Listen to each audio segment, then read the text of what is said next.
तो नहीं पीता शराब। बिल्कुल गुरुजी। मैं तो गलत रास्ते पर नहीं हूं। बिल्कुल गुरुजी। क्यों नहीं हूं? क्योंकि देखो, सोना पानी में डाल दो और लोहा पानी में डाल दो, 1 साल बाद दोनों को निकालो तो कौन मिलेगा कौन नहीं मिलेगा, आप बताओ। सोना मिलेगा गुरुजी। और लोहा? लोहा गल जाएगा। गल जाएगा ना। जबकि दोनों ने संगति एक सी की पानी की, और एक गल गया और दूसरा जस का तस है। बिल्कुल है ना। अपने को सोना बनाओ। लोहा पानी से प्रभावित होता है, सोना प्रभावित नहीं होता। पानी लोहे को बिगाड़ सकता है, सोने का नहीं। अपने को गोल्ड बनाओ साहब, ताकि दुनिया का कुसंग आपका कुछ भी ना बिगाड़ सके। हम कितने भी कुसंग में रहेंगे पर कुसंग का प्रभाव हम पर नहीं पड़ेगा, हमारा प्रभाव कुसंग पर पड़ना चाहिए। बिल्कुल गुरुजी। हम कुसंगियों को सही करें। सोने पर पानी का रत्ती भर प्रभाव नहीं पड़ा, कुसंग का आप पर प्रभाव ना पड़े। अपने को स्ट्रांग करो, मजबूत करो। बिल्कुल गुरुजी। मेरी एकेडमी चंदन विष व्यापे नहीं, लिपटे रहत भुजंग। चंदन के पेड़ में सांप लिपटे रहते हैं। बोलो हाँ, चंदन ठंडा होता है ना। बिल्कुल। सांप जाता है, लिपट जाता है। जहां चंदन का पेड़ होगा वहां सांप जरूर होंगे, लेकिन सांपों में जहर है। लेकिन चंदन में इतना सांप लिपटा है, पर चंदन में सांप का प्रभाव नहीं पड़ा, उसके जहर का प्रभाव। हाँ, कुसंग लिपटा है चंदन से, लेकिन चंदन पर उस कुसंग का, उस जहर का प्रभाव नहीं पड़ता। आपसे कुसंगी लिपट भी जाए तो कुसंगी का प्रभाव आप पर नहीं पड़ना चाहिए। ये आपकी मजबूती हो, तैयारी हो। और गुरुजी जैसे इसलिए कुसंग से घबराओ मत, अपने को मजबूत करो। हमारे सभी साधु संत कहते हैं कि हमें मोह माया त्याग देनी चाहिए, लेकिन प्रभु जी हर चीज़, जिस भी चीज़ में आप जाते हो, आपको किसी की भी सेवा करनी है या कुछ भी चाहिए, तो सब चीज़ों के लिए माया की ज़रूरत पड़ती है। माया के बिना कुछ नहीं हो सकता। मतलब पैसा हर चीज़ में लगता है। देखो, अगर हम किसी को भी भोजन करवाना चाहते हैं या किसी को, परिवार को, किसी को घर दिलवाना चाहते हैं, किसी की भी सेवा करना चाहते हैं, तो हर चीज़ के लिए माया चाहिए होती है। पर लेकिन हम दूसरी तरफ ये बोलते हैं कि हमें मोह माया को त्याग देना चाहिए। बिल्कुल। आप लोगों ने माया का सही अर्थ समझा ही नहीं। आप लोगों ने माया का अर्थ केवल पैसा समझा है ना। इसलिए आप लोग कंफ्यूज हो गए। देखो, पैसा कमाना चाहिए। और देखो, गौरी गोपाल में 30,000 लोग भोजन करते हैं, तो भोजन 30,000 लोगों को रोज पर डे मिल रहा है, तो पैसा तो चाहिए ना साहब। दाल रोटी तो पैसे में आती है। बिल्कुल। नमक भी पैसा में आता है। तो हम तो खुद कमाते हैं पैसा, और कमा कमा के सेवा कर रहे हैं। अब ये बताओ, माया, संत लोग कहते हैं माया से बचो। माया से बचो मतलब आप लोगों ने गलती की। हमारे देश के तमाम लोगों ने गलती क्या कर ली? संतों ने कहा कि माया से बचो, तो आप लोगों ने समझ लिया कि माया मतलब पैसा। संतों की भाषा में, शास्त्रों की भाषा में, पैसे को माया, केवल पैसे को माया नहीं कहा जाता। आपका बेटा है? नहीं प्रभु जी, अभी शादी नहीं हुई मेरी। सुनो, बेटा भी माया है, पत्नी भी माया है, पति भी माया है। ये आपका हाथ है, ये आपका हाथ भी माया है, शरीर भी माया है, ये संसार भी माया है। इस सृष्टि में जो दिख रहा है सब कुछ माया है। संत लोग कहते हैं माया छोड़ो। माया छोड़ो का मतलब ये नहीं कि पैसा कमाना छोड़ो। माया का मतलब ये है कि जैसे कीचड़ में कमल रहता है, पर कीचड़ और पानी की एक बूंद कमल अपने में रहने नहीं देता, गिरा देता है। ऐसे जगत में रहो, पर जगत को अपना नहीं, जगन्नाथ को अपना मानते रहो, भगवान के बन के रहो। माया से बचो मतलब संसार के लोगों से बचो। आप किसी लड़की के चक्कर में हो? नहीं हो। जो लड़के लोग लड़कियों के चक्कर में हैं, वो भी तो माया में फंस गए। वो लड़की भी तो माया है। बिल्कुल गुरुजी। उसकी सेटिंग माया है कि नहीं? बिल्कुल। बोलो हाँ। हाँ प्रभु। लेकिन आप लोगों ने संतों की बात पूरी समझी नहीं। संत कहते हैं बेटा माया से बचो। माया मतलब पराई औरत भी तो माया है। रावण माया में उलझ गया पराई औरत के चक्कर में। इसलिए आप लोगों ने गलती क्या की? माया का मतलब केवल रुपया समझ लिया। संसार में जो दिखता है सब कुछ माया है। अच्छा, माया किसे कहते हैं? माया की परिभाषा दो जरा। प्रभु जी, सांसारिक सुख जितने भी हैं, जिसको ना सुनो, इसलिए कहते हैं आपके अभी बहुत दूर हो आप इन अर्थों के, इसलिए खूब सत्संग करो। अभी आप बहुत दूर हो। सुनो, माया किसे कहते हैं? जो है नहीं, बोलो जो है नहीं पर दिखाई पड़े, वो माया है। बताओ वो क्या है? जो है नहीं पर दिखती है या दिखता है। बताओ वो क्या है? मोह, प्रेम। अभी सुनो, जो है नहीं पर दिखता। जैसे आप सड़क पे जाते हो ना, गाड़ी चलाते हो गर्मियों में, तो सड़क में आगे ऐसा लगता है जैसे पानी भरा हो, लगता है, पर पानी होता नहीं है। है नहीं पर दिखता है, यही माया है। जो है नहीं। जैसे बेटा, कोई कहता है ये मेरा बेटा है, पूछो कि तेरा बेटा है? उसका बेटा है नहीं, है भगवान का। आपकी आंख, कान, हाथ, पांव, नाक किसने लगाई? सब भगवान ने फिर लेकिन माँ बाप क्या दावा ठोकते हैं, मेरा बेटा है। अरे भाई, वो भगवान का, मेरा है नहीं पर मेरा सा लगता है, यही तो माया है। इस बात को ना जान के संत लोग समझाते हैं भाई माया से दूर, तो लोग माया का अर्थ केवल रुपया समझते हैं, इससे ज्यादा उनकी अक्ल ही नहीं है। इसलिए संतों की बात समझने के लिए लंबा सत्संग चाहिए, खूब सत्संग करो, बहुत समय, तब कुछ समझ में आएगा। ऐसे थोड़ी के लाइन सुन के समझ जाओगे। जी प्रभु जी, एक बार मेरी माता जी एक प्रश्न पूछना चाहती हैं। राधे राधे गुरुजी। जी गुरुजी, मैं ये पूछना चाहती हूँ कि जैसे समाज के चावल जो होते हैं, तो वो हम जैसे शिवरात्रि का व्रत करते हैं, नवरात्रि के व्रत करते हैं, तो उसमें तो हम खा लेते हैं, लेकिन एकादशी के व्रत में ये कहा जाता है कि समाज के चावल नहीं खा सकते। तो वो चावल होते हैं, मतलब उन्हें क्यों नहीं खाया जा सकता? चावल ना खाओ ना, नहीं। एकादशी में भी बात खाने की ही करनी है मैया को। मतलब सामर्थ्य जो होते हैं, फल समाज खा के लो ना, सेब खा लो, केला खा लो, और नाना प्रकार के फल हैं, बादाम, किशमिश, छुआरा, काहे नहीं खा रही हो? मेरी माँ, तुम नहीं। काहे समाज के पीछे पड़ गए? वो ये प्रश्न था ना कि वो चावल चावल है या मतलब है, चावल तो चावल है। अच्छा, हाँ। तो यही मेरा प्रश्न था। राधे राधे। राधे राधे गुरु जी, मैं राहुल दुबे मुंबई से आया हूँ, और मेरा ये प्रश्न है कि मनुष्य के जीवन में उसका उपदेश क्या है? मतलब जो जीवन मिला है हमें, इस जीवन का उपदेश क्या है? जैसे हर वक्त आदमी जैसे बाल अवस्था में होता है तो वो अपने मन मस्ती में होता है, फिर बड़ा होता है तो फिर कॉलेज लाइफ में बिजी होता है, उसके बाद में फिर उसकी वापस लाइफ हो जाती है, गृहस्थ हो जाती है, फिर वापस से वो अपने बिजनेस लाइफ में बिजी हो जाता है। तो एक्चुअल इस जीवन का उपदेश क्या है? इस जीवन का उद्देश्य है आप समझदार होना, पढ़ लेते होना, कपड़े पहन लेते होना, पर आपके ही अपने इस देश में ऐसे लोग हैं जो लंगड़े हैं, बहरे हैं, अंधे हैं। तो भगवान कहते हैं कि जब बच्चा कपड़ा नहीं पहन पाता ना तो उसकी माँ पहनाती है। जब आप कपड़ा नहीं पहन पाते ना तो आपकी माँ आपको राजा बाबू बना के रखती थी। आपके पास पैसे नहीं थे तो बाप आपका कमा कमा के आपको पढ़ाता लिखाता।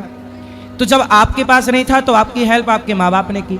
अब आपको भगवान ने बड़ा कर दिया, समझदार बना दिया, तो भगवान आपसे ये कहते हैं कि अब जो बेचारे भूखे प्यासे हैं तुम उनकी हेल्प करो, तुम लोगों की हेल्प करो। तो इस जीवन का उद्देश्य है समाज की सेवा। हम किसी के काम आए, जैसे आपकी माँ आपके काम आई, अब आप भी किसी के काम आगे आओ। यही है अच्छाई, अच्छाई बांटते चलो। हमने जो पाया है माँ बाप से वो हम बांटे। हम कमा सकते हैं ना। देखो आज गौरी गोपाल आश्रम में 300 माताएं रहती हैं, वो माएँ जिनके बच्चे घर से निकाल देते हैं। एक बेटा वो है जो अपनी माँ को घर से निकाल रहा है, और यहाँ आती है ना, ये दास अनिरुद्ध माँ की सेवा करता है। मैं खुशी खुशी करता हूँ। क्यों? क्योंकि मुझे लगता है कि भगवान ने मुझे इस शरीर में ये हिम्मत दी है, मैं कमा सकता हूँ, तो क्यों ना मैं अपनी माँ को कमा के तो सब खवा सकते हैं, पर औरों की माँओं को कमा कमा के खवाना ये समाज की सेवा नहीं तो क्या? शायद भगवान ने मुझे इसी काम के लिए भेजा है, तो मैं समाज के काम आ। मुझे खुशी है इस बात की कि मैं किसी के काम आता हूँ, इसलिए आप भी किसी के काम आइएगा। जरूर महाराज। और ये एक प्रश्न है कि जैसे कि मेरे पिताजी की आकस्मिक मतलब एक्सीडेंटल एक मृत्यु हुई थी 2011 में, उसके बाद में हमने पिशाच मोचन घाट पे और बाकी सभी स्थान पर उनके पिंडदान किए थे। तो अब आखिरी में मतलब वो प्रभु को ही प्राप्त हो चुके हैं और वो कोई योनियों में नहीं फंसे हैं, इसकी जानकारी हमें कैसे प्राप्त होगी? देखो, जीव नित्य के ही लगी तुम रोवा, जीव नित्य है। आपके पिताजी यहां से गए और वहां जाने के बाद उनका हिसाब किताब हुआ, क्या पाप क्या पुण्य लेकर आए हो, उसके अकॉर्डिंग, उसके हिसाब से उनका यदि पुण्य है, समर्पण किया तो मोक्ष पा गए होंगे, मोक्ष पा लिया तो फिर जन्म मृत्यु से बच गए। यदि उनका कोई कर्म बाकी था, कर्म करके गए हैं, पाप पुण्य का गठरा बांध के गए हैं, तो उन्हें भोगने के लिए फिर आना पड़ेगा कहीं ना कहीं, और वो व्यक्ति अपना, इसलिए कहते हैं मोक्ष पाओ, आत्मसमर्पण कर दो। बिना समर्पण के सदगति नहीं होती। पिंडदान से क्या होता है कि वह उस योनि से मुक्त हो जाएंगे यदि वहां कष्ट है तो। किसी जैसे कोई गधा बना, कोई कुत्ता बना, कोई बिल्ली बना, कोई इंसान बना, कोई कुछ बना, और वहां कष्ट पा रहा तो वहां से उसको मुक्ति मिल जाएगी। लेकिन मोक्ष के लिए साधन धाम मोक्ष कर द्वारा ये मानव का शरीर मिला है, आप खुद अपना मोक्ष करके मरिएगा। बिल्कुल महाराज। आप स्वयं अपना कल्याण करके चलिएगा। सबके लिए बोल रहा हूं कि किसी बेटे के भरोसे ना बैठिए कि बेटा पिंडदान करे तो मेरा मोक्ष हो। मैं अपने मोक्ष का सारा साधन खुद करूं, आत्मसमर्पण करके मरूं ईश्वर। बाकी जो आप कर रहे हैं अपने पिता के लिए, उससे उनके कर्मों के हिसाब से जो उन्हें मिलना है वो मिल रहा होगा। आप अच्छा करते रहिए, यदि आपका कल्याण हो गया तो आपके पुण्य से उनकी सदगति हो जाएगी। और महाराज आप भागवतम करते हैं? हाँ, भागवत करते हैं। मेरी माता जी आपको ढेरों सुबह से लेकर शाम तक आपके सभी बातों को, सभी प्रवचनों को सुनती हैं और उनकी जीवन की सबसे तीव्र इच्छा है कि उनका भागवतम हो तो उसमें आप रहें, और उनकी बहुत ही तीव्र आप मैया को ले आना, यहीं उनको भागवत सुनवा देंगे। बिल्कुल, और साथ ही साथ उनकी बहुत ही तीव्र इच्छा है कि वो आपसे मिलें और आपके चरणों में दंडवत करें, और साथ ही साथ मैं भी आपके चरणों में दंडवत करता हूँ। आज बहुत ही अच्छा लगा आपसे मिलकर यहाँ पर। हमने कभी सोचा नहीं था, आज हम पूरे वृंदावन गए, हर जगह गए और आज यहाँ पर आए, और हमें पता ही नहीं था कि आप होंगे या नहीं होंगे मन में, लेकिन एक भाव था। आपने यहाँ की सेवाएं देखी, माताओं का दर्शन किया? मैं सीधा नीचे आया हूँ और अब सीधा माताओं के पास ही जाने की ऊपर इच्छा है। माताओं का दर्शन आप लोग करिएगा, अखंड रसोई का दर्शन करिएगा, और आप सब देखिएगा कि हम जो टीवी पे बता रहे हैं वो सही है कि गलत है। और आप भी यदि सेवा करने योग्य हैं तो आप भी इन सेवाओं से अपने आप को जोड़िएगा। और मैंने एक मंदिर है राजस्थान में, श्री जालवाला नाथ मंदिर, जो महाराणा प्रताप के समय से है, और आज वहाँ पे जो पंडित जी, जो पुजारी जी हैं, उन्हें हमने अपना गुरुजी माना है। तो क्या हमें कोई गुरु दक्षिणा, कोई मतलब गुरु मंत्र उनसे लेना होगा, या फिर कि जैसे हमने उन्हें मान लिया है उसमें वो पूरा हो जाएगा? तो वो क्या करते हैं गुरुजी?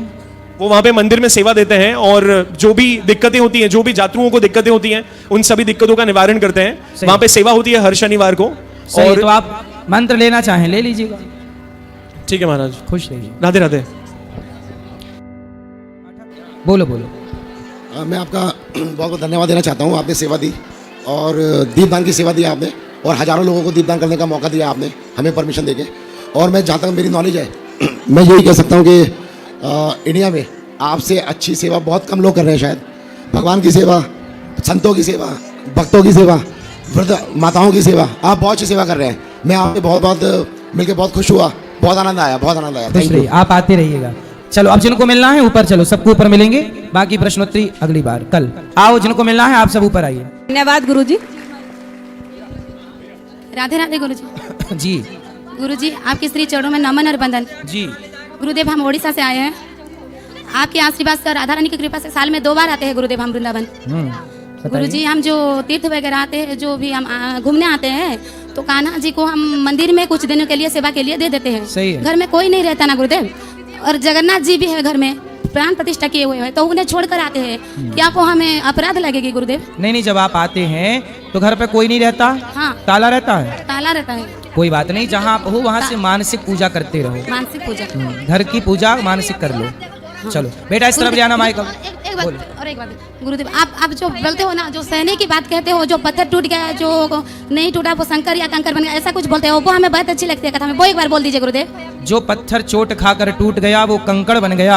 हाँ। जो पत्थर चोट सह गया वो शंकर बन गया। बात कराओ बगल में। गुरुजी सुनो एक बात गुरुदेव, आप जो बोलते हो ना गुरुदेव कि जो भी हम कमाई का कुछ परसेंट या कुछ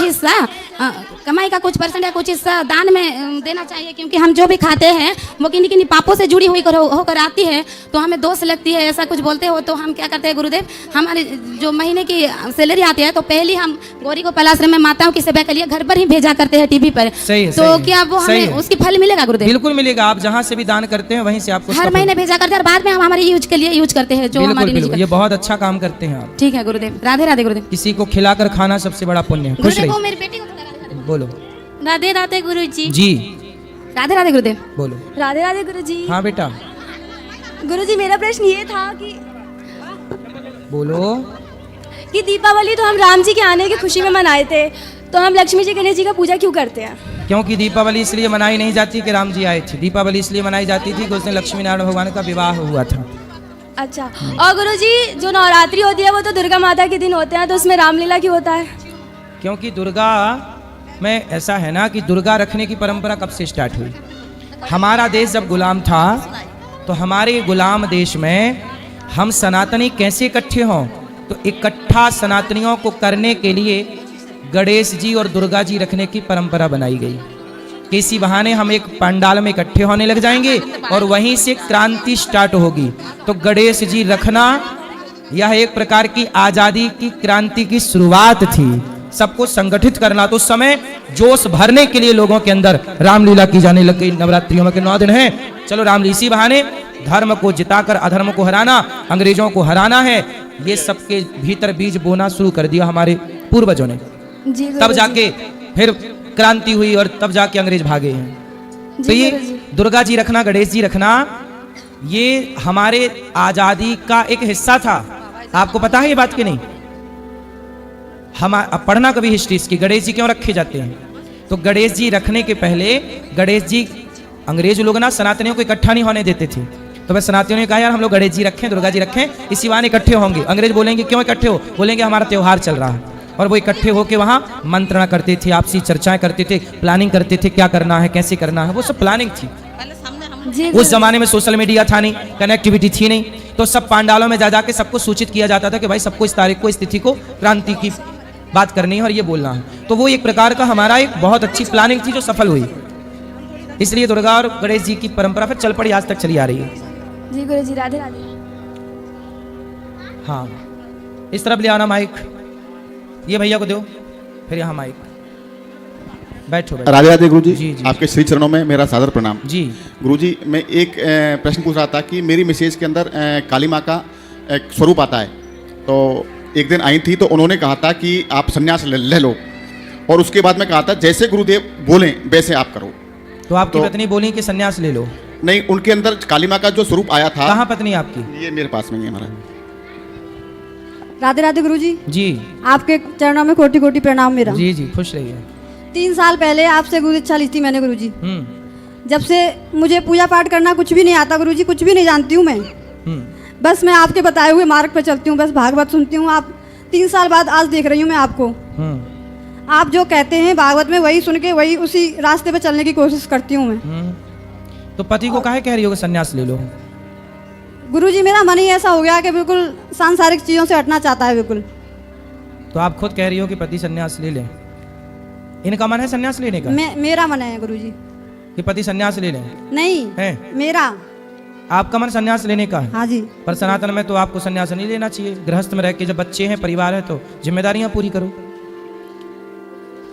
गुरुजी, मैं तो कुछ नहीं जानती हूँ, बस हर शनिवार को माँ काली आती है मेरे अंदर, तो वो कह रही थी कि सन्यास की तरह रहना है। शादी के कितने साल हो गए? 15 साल हो गए गुरुजी। और बच्चे हैं? 3 बच्चे हैं। तो काली माता काहे आती हैं आपके पास? मुझे नहीं पता गुरुजी, तो आके क्या कहती हैं? बस मेरा मन है जो भक्ति में जा रहा है ज्यादा, बस उनके आने से। भक्ति क्या है? क्या है भक्ति आपके हिसाब से? भक्ति क्या है बताओ?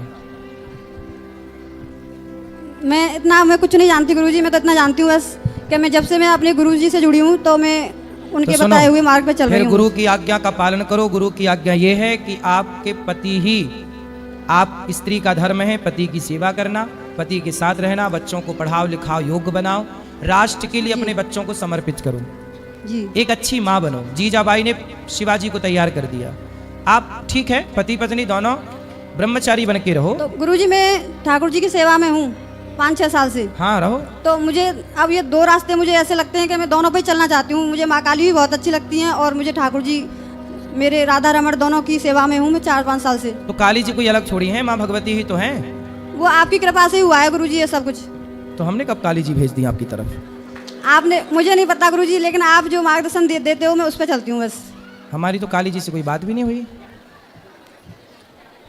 कोई बात नहीं, आप काली मैया से बोलना कि माँ हमें भक्ति दो, हमें आप प्रेम दीजिए, भगवान के चरणों में प्रेम हमारा हो, भक्ति हमारी हो। वही दे रही है वो बस मुझे। बस इतना आप करो और अपने पति के साथ रहो। अपने पति, मैं पति को छोड़ना नहीं चाह रही, ना बच्चों को छोड़ना चाह रही, बस एक सन्यासी की तरह रहना चाह रही हूँ मैं। नहीं, सन्यासी की तरह क्या है? देखो, पराये पुरुष को ना देखने वाली हर नारी सन्यासी की तरह ही रह रही है गृहस्थ में। पराई नारी को ना देखने वाला पुरुष ही साधु है। जो अपने पति पत्नी में खुश है वो सब साधु ही है और वो सब ब्रह्मचारी हैं। पराई को देखना, पराये को देखना पाप है ना? पति पत्नी में साथ में रहना ये कोई पाप नहीं है और ये भक्ति में कोई बाधा भी नहीं है। इससे कोई भक्ति ना खंडित होती ना कोई दिक्कत जाती। पति पत्नी तो साथ में वो नहीं रहेंगे, कौन रहेगा? इसलिए पति पत्नी एक दूसरे का सहारा है और दोनों मिलकर भक्ति करो, दोनों मिलकर ईश्वर की। राधा कृष्ण अलग अलग थोड़ी रहते हैं। जब हमारे आराध्य साथ में हैं, गौरी शंकर अलग अलग थोड़ी रहते हैं। जब हमारे आराध्य साथ में हैं तो हम क्यों ना साथ में रहें? कुछ रिश्ते ऐसे होते हैं गुरुजी जहाँ पर जाना उचित नहीं होता। हाँ, मत जाओ, परिवार में सब जगह मत जाओ। मैं ये नहीं कह रही कि मैं सभी जिम्मेदारियों से पीछा छुड़ाना चाह रही हूँ। मैं इनके साथ ही रहूंगी, बच्चों को भी रखूंगी, वो करूंगी, सेवा करूंगी जब तक मैं, मेरी जान है, जब तक जिंदा हूँ जब तक करूंगी मैं। लेकिन मेरी आपसे एक ही हुआ है विनती कि मेरे पति से ये कहते हैं कि मुझे ज़्यादा कहीं घसीटा ना करें, बस तो कहाँ कहाँ घसीटते हैं? कहीं भी जाएं तो मुझे साथ ना लेके जाएं, मुझे घर पे ही, मुझे भगवान जैसे की वृंदावन शरण आए तो आपको ना लेके आए? बस वृंदावन के लिए मैं कभी मना नहीं करती, धार्मिक जगहों पे जाने के लिए कहती हूँ तो बस। और कहाँ ले जाते हैं ये? कहीं भी किसी भी रिश्ते में जाने का मेरा कोई भी मन नहीं होता गुरुजी मेरा। देखो गृहस्थ में ना सबको लेके चलना पड़ता है। कल आप नहीं जाओगी किसी रिश्ते में, माना के भाई की भतीजी का ब्याह है, नहीं गई तो क्या कहेंगे? अरे देखो वो तो आई नहीं हमारे यहाँ ब्याह में। मुझे तो यही सुनना पड़ता है गुरुजी, वैसे इसी वजह से जाती हूँ मैं। गृहस्थ में रह करके कर्तव्यों को भी पूरा करना है, वह भजन भी करना है जी। अभी आप थोड़ा और बच्चों का शादी ब्याह कर दो, निश्चिंत हो जाओ, फिर आपका कोई काम कहीं मत जाओ, केवल भगवान का चिंतन। समाज में है तो देखो चलो आपका तो विचार बिल्कुल सही है, लेकिन इनको तो पुरुष है, सबको लेके चलना है। भाई कल हमारे भाई के घर में कोई फंक्शन होगा, हम नहीं जाएंगे, पत्नी नहीं जाएगी, तो भाई क्या सोचेगा? लो देखो, तो सबको तो लेके चलना है ना एक गृहस्थ आदमी को। गुरुजी मेरा मन तो सबकी तरह नहीं रहा ना। सबकी तरह नहीं रहा, लेकिन फिर भी व्यवहार में रख लो ना। व्यवहार, भक्ति का मतलब ये नहीं है कि आप अपनी जिम्मेदारियां छोड़ दें। तो मैं ठाकुर जी की सेवा में हूँ तो भक्ति आपको अकर्मण्य नहीं बनाती। मुझे उनको कहीं भी ले जाना ज्यादा उचित नहीं लगता, जगह जगह पे ले जाना, उनको नहीं, घुमाना। भगवान को मत ले जाओ, आप जाया करो बस। घर पे कोई नहीं रहता तो मैं उनको कैसे छोड़ के जाऊँ? तो आप कितने दूर दूर है रिश्तेदार? बहुत दूर दूर रहते हैं, एक दिन में तो आ जा भी नहीं सकते। अच्छा हाँ, तो आप बात कराओ पति से, इनकी समस्या ये है, अब आप बताओ। नहीं महाराज, मैं तो ऐसा तो कहीं हम जाते नहीं है, केवल भाइयों के पास में जाते हैं। कोई मतलब कोई शादी विवाह होता है कि सिस्टरों के यहाँ पर जाते हैं, और तो अन्य जगह कहीं हम जाते नहीं है महाराज। ठीक है, ठीक है, पर उनका मन भगवान में अच्छा है, ये भी कोई बुरा नहीं है। भगवान में नहीं, मैं तो इनका हमेशा साथ देता हूँ। आप ये भगवान के प्रति इनका लगाव है, मेरा भी लगाव है, और मैं तो ये चाहता हूँ कि ये लगाव कम नहीं होना चाहिए, ऐसे ही बढ़ता रहना चाहिए। सही है। देखो भक्ति अच्छी है, पर भक्ति के चक्कर में पति पत्नी का रिश्ता कमजोर ना हो, ये ध्यान रखिएगा। भक्ति कभी, भगवान ये थोड़ी कहते हैं कि तुम सब कमजोर कर लो। भगवान ये कहते हैं कि अपने जिम्मेदारियों को पूरा करते हुए मुझे बस याद करते रहो, इतने से भी आपका भला हो जाएगा। ठीक है, बाकी आप दोनों बहुत समझदार हैं, अपने हिसाब से समझिए। बात करा दीजिए इनसे, बोलिए बोलिए। गुरुजी मैं आपका ना दंड में प्रणाम करना चाहता हूँ, मुझे परमिशन है? हाँ। राधे राधे गुरुजी। जी जी प्रणाम, मेरा नाम आयुषी है। मेरा प्रश्न आपसे यह है खुश रहिए। कि जैसे काशी का कॉरिडोर बना है, वैसे क्या बांके बिहारी कॉरिडोर बनना चाहिए? आपकी इसमें क्या राय है?